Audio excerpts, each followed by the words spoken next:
एक एक लाइन मंत्री जी का ध्यान से सुनेंगे तो आपको शुरू की बातों को देखने का व्यापक संदर्भ मिल जाएगा। एक तरफ एम्प्लॉयमेंट रिन्यूड प्रदान करना, जैसे कि अपैरल का एक 6,000 करोड़ का पैकेज हुआ है उसकी वजह से, दूसरी ओर एम्प्लॉयमेंट जो पहले जा चुकी थी उसको प्रोटेक्ट करना, तो ये दोनों कार्य हो रहे हैं।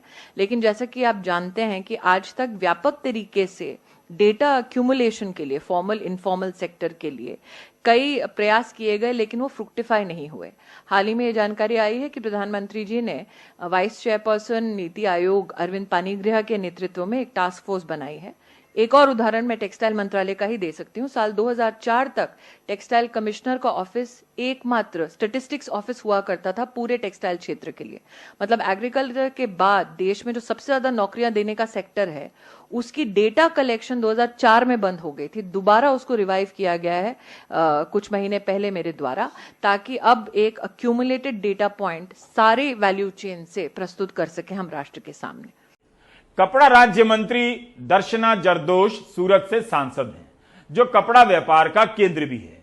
इसी 6 अगस्त को मंत्री जी जवाब देती हैं, सरकार टेक्सटाइल सेक्टर में रोजगार पैदा होने का लक्ष्य नहीं तय करती है। अंग्रेजी में लिखा है, the government doesn't fix target for employment generation in textile sector. यह सवाल बीजेपी के सांसद अशोक महादेव राव नेते ने ही पूछा था कि क्या यह सही है कि पिछले 5 वर्षों में टेक्सटाइल सेक्टर में लक्ष्य से बहुत कम रोजगार पैदा हुआ है।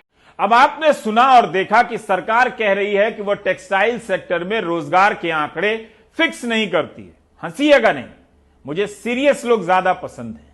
12 मार्च 2020 को स्मृति ईरानी राज्यसभा में लिखित जवाब देती हैं कि सरकार ने 2016 में निवेश और करीब 1 करोड़ 11 लाख रोजगार बढ़ाने के लिए 6,000 करोड़ के पैकेज का ऐलान किया है, लॉन्च किया है।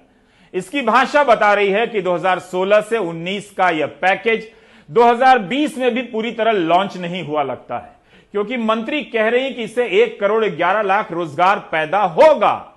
हुआ नहीं है, वो नहीं बता रही है, मतलब 3 साल में नहीं हुआ। अब देखिए, जो संख्या 2016 से 1 करोड़ थी, 2020 में 1 करोड़ 11 लाख हो गई। कितनी सटीक संख्या है, तभी तो 1.11 करोड़ कहा गया। लेकिन वही सरकार उसी संसद में कहती है कि रोजगार के टारगेट फिक्स नहीं करती। उसी सरकार की मंत्री उसी संसद में रोजगार के टारगेट बताती हैं। यही नहीं, जब सरकार संसद में कहती है कि नौकरी का डेटा नहीं है, वो टारगेट नहीं फिक्स करती है, तो फिर उसके कुछ हफ्ते के बाद प्रेस कॉन्फ्रेंस में क्यों मंत्री कहते हैं कि 7.5 लाख रोजगार पैदा होगा? हेडलाइन तो छप जाएगी, लेकिन जब आप पूछेंगे 3 साल बाद तो जवाब मिलेगा टारगेट फिक्स नहीं होता है।